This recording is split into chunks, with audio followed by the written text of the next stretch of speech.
Monsieur le ministre, chers collègues, le 1er juillet 2017, lors de l'inauguration de la ligne Paris-Rennes, le président de la République a affirmé, je le cite, que le combat qu'il souhaitait engager pour les années à venir, ce sont les transports du quotidien. Le 15 décembre, Madame la ministre des Transports complétait ses propos en rappelant qu'il y a les zones rurales qui sont souvent dépourvues d'offres et pour lesquelles l'enjeu reste dans de trop nombreux cas de sortir de l'enclavement. Fort de ces deux priorités énoncées en matière de transport, le désenclavement et les transports du quotidien, je souhaite défendre devant vous la nécessité d'une desserte pleine et entière de Digne-les-Bains, préfecture des Alpes-de-Haute-Provence par la RN 85. Engagé depuis bientôt 4 ans, ce projet d'aménagement majeur s'inscrit pleinement dans la feuille de route que le chef de l'État et le gouvernement se sont donnée. Il s'agit d'améliorer des conditions de circulation quotidiennes tout en favorisant l'attractivité économique et touristique du territoire. Je souhaite rappeler que le chef-lieu du département n'est pas desservi par les transports ferroviaires et que le seul moyen de communication, c'est la route. À ce titre, la desserte prévue de la ville de Digne-les-Bains constitue bien un enjeu déterminant pour le département, car comme l'indique très justement Madame la ministre, quand vous êtes dans une ville moyenne mal desservie, je ne vois pas quelle entreprise va venir. Il y a même les entreprises qui ont du mal à s'y maintenir. La réalisation de cette desserte permettra en particulier d'améliorer les conditions d'accès aux infrastructures régionales et nationales telles que le TGV et l'aéroport de Marseille-Provence. Au titre du contrat de plan État-région pour 2015-2020, et plus spécifiquement pour la RN 85 entre Malijai et Digne-les-Bains, le principe de cette desserte a été validé pour un montant de 30 millions d'euros. Or, dans la même période, le budget prévisionnel de la totalité du projet est passé de 30 à 47,3 millions d'euros, sans évolution du plan de financement. Lors de sa présentation en comité de pilotage le 1er décembre 2017, le plan initial a été fortement réduit, seules les sections Malijai-Aiglun étant financées, laissant les sections Aiglun-Digne-les-Bains sans financement. Madame la ministre des Transports, lors de la clôture des assises de la mobilité, vous avez justement parlé de la réalité d'une partie de nos territoires qui se sentent déclassés et à qui on n'a pas apporté de réponse et qui voient partir entreprises et emplois. Ma question est simple, le gouvernement a-t-il l'intention de soutenir la poursuite des travaux engagés dans la totalité des sections initialement prévues, en prévoyant les financements supplémentaires nécessaires et en accélérant les procédures administratives? Je vous remercie.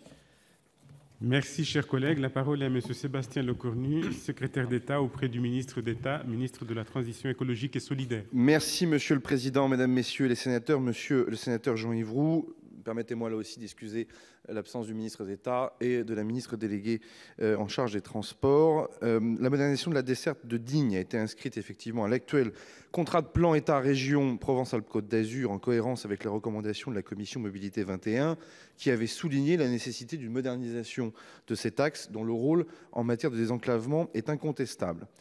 L'aménagement de cet axe a été scindé en 2 tronçons entre l'A51 et Malijai, si je prononce bien. Les études d'opportunité sont en cours pour définir le meilleur parti d'aménagement et entre Malijai et Digne, 30 millions d'euros, dont 12 millions d'euros apportés par l'État, ont été inscrits au CPER pour permettre de réaliser une première phase de travaux. Sur cette section, les études menées par les services de l'État en concertation avec les élus locaux et le grand public ont permis d'aboutir à un parti d'aménagement optimisé comprenant des créneaux de dépassement, des sécurisations de carrefours et la requalification de la traverse de Mallemoisson. L'ensemble de ces aménagements est estimé à 47,3 millions d'euros.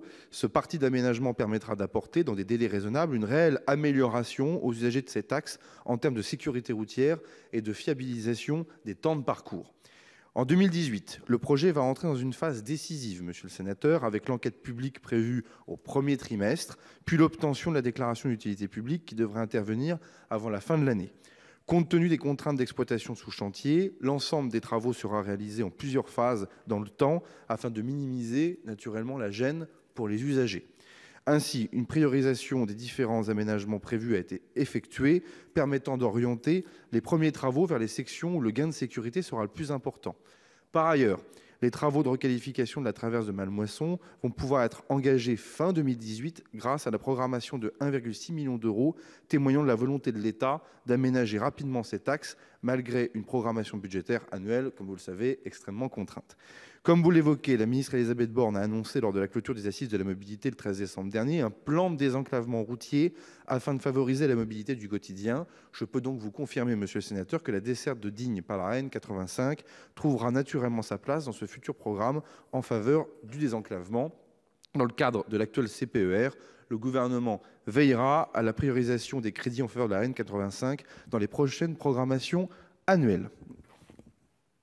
Merci, monsieur le ministre. La parole est à monsieur Jean-Yves Roux pour vous répondre.